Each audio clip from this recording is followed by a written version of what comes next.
Assalamualaikum warahmatullahi wabarakatuh. Selamat siang teman-teman semuanya. Saya Melisri Anggraini dari kelas MA 20C12 akan menjelaskan tentang materi uji hipotesis. Uji hipotesis adalah pernyataan atau dugaan proposisi yang bersifat sementara terhadap suatu masalah penelitian yang kebenarannya masih lemah sehingga harus diuji secara empiris. Asal kata hipo atau bawah, tesa atau sama dengan kebenaran. Slide selanjutnya, kesimpulan tentang definisi hipotesis adalah: secara umum, definisi atau pengertian hipotesis secara epistemologis adalah sebuah kata yang berasal dari bahasa Yunani, yaitu berasal dari kata hipo yang artinya adalah di bawah, serta kata tesis yang artinya adalah pendirian, pendapat, atau kepastian. Selanjutnya, dasar pemikiran pembuatan hipotesa dalam penelitian kuantitatif. Keberadaan hipotesis adalah dipandang sebagai komponen penting dalam penelitian. Oleh karena itu, sebelum terjun ke lapangan, hendaknya penelitian telah merumuskan hipotesis penelitiannya. Pentingnya dalam penelitian dapat dijelaskan sebagai berikut. 1.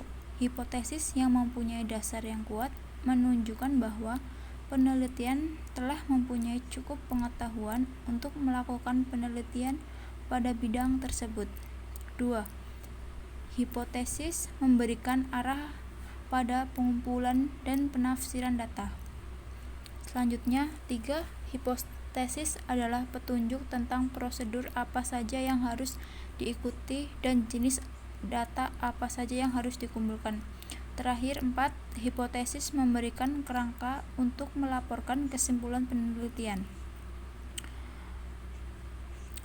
Definisi pengujian hipotesis adalah suatu prosedur yang menghasilkan suatu keputusan, yaitu keputusan menerima atau menolak hipotesis tersebut. Selanjutnya, saya akan menjelaskan tentang ciri-ciri hipotesis yang baik. Hipotesis yang baik adalah harus menyatakan hubungan. 2. Harus sesuai dengan fakta, harus sesuai dengan ilmu, tumbuh dengan ilmu pengetahuan, harus dapat diuji, harus sederhana, harus dapat menerangkan fakta, jelas secara konseptual, mempunyai rujukan empiris, bersifat spesifik, dapat dihubungkan dengan teknik penelitian yang ada, berkaitan dengan teori. Selanjutnya, jenis hipotesis.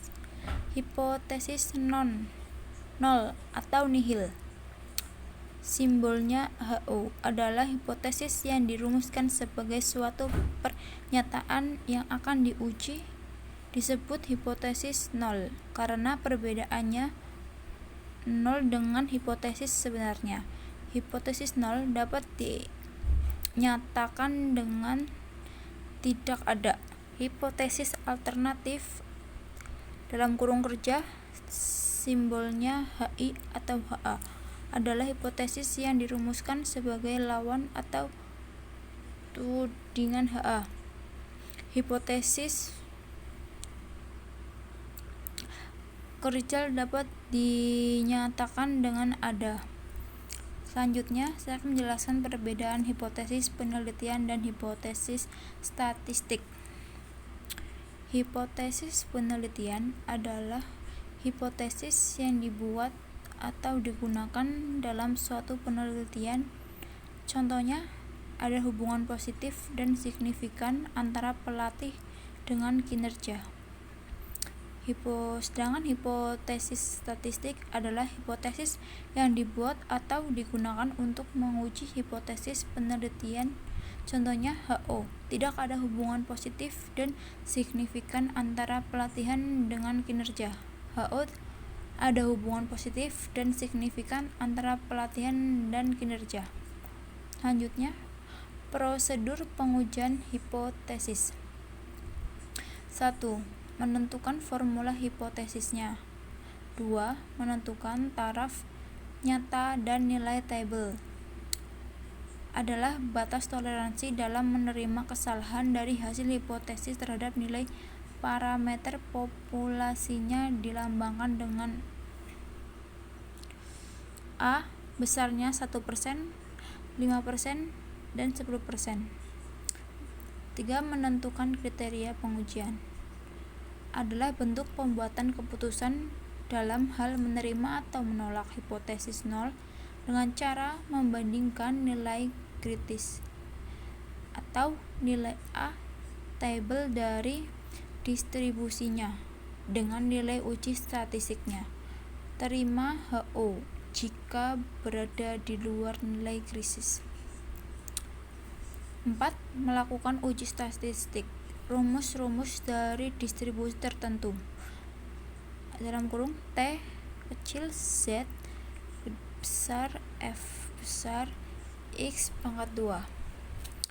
Membuat kesimpulan berdasarkan tingkat eksplanasinya.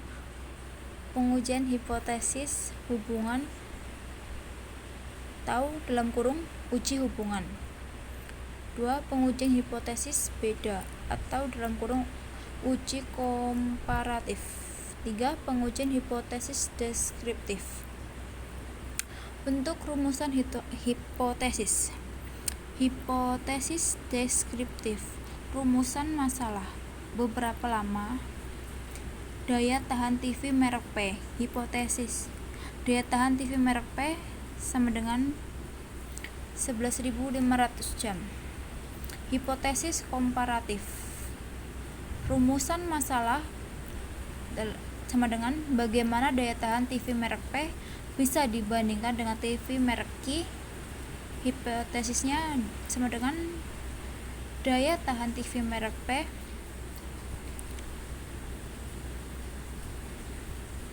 lebih dari daya tahan TV merek I. Hipotesis asosiatif. Rumusan masalah sama dengan bagaimana bentuk hubungan antara stres dan kinerja karyawan PT X. Hipotesisnya ada hubungan positif antara stres dan kinerja karyawan PT X. Kesalahan dalam pengujian hipotesis. Kesalahan jenis 1. Kesalahan ini terjadi apabila HO tidak ditolak padahal kenyataan benar. Artinya kita menolak hipotesis tersebut yang seharusnya diterima. Kesalahan jenis 2. Kesalahan ini terjadi apabila HO diterima padahal kenyataannya salah. Artinya kita menerima hipotesis tersebut yang seharusnya ditolak berdasarkan arah atau bentuk formulasi hipotesisnya. 1. Pengujian hipotesis dua pihak atau two-tailed test adalah pengujian hipotesis di mana HO berbunyi sama dengan dan HA berbunyi tidak sama dengan. 2. Pengujian hipotesis pihak kiri atau sisi kiri adalah pengujian hipotesis di mana HO berbunyi sama dengan atau lebih besar sama dengan dan HA berbunyi lebih kecil atau lebih kecil sama dengan. 3. Pengujian hipotesis pihak kanan atau sisi kanan adalah pengujian hipotesis di mana HO berbunyi sama dengan atau lebih kecil sama dengan dan HA berbunyi lebih besar atau lebih besar sama dengan. Slide berikutnya bisa dilihat dari tabel berikut. A sama dengan peluang menolak HO padahal HO benar. B. Peluang penerimaan HO padahal H1 yang benar. Hasil pengujian. HO benar, HI1 benar. Keadaan sebenarnya. HO benar, bahwa HO benar sama dengan benar, bahwa HI benar salah jenis 1 atau A, HI 1 benar salah jenis 2 B, HI benar sama dengan benar. Sekian presentasi atau penjelasan saya mengenai uji hipotesis. Apabila ada salah kata atau pengucapan, mohon maaf yang sebesar-besarnya. Billahi taufiq wal hidayah. Wassalamualaikum warahmatullahi wabarakatuh.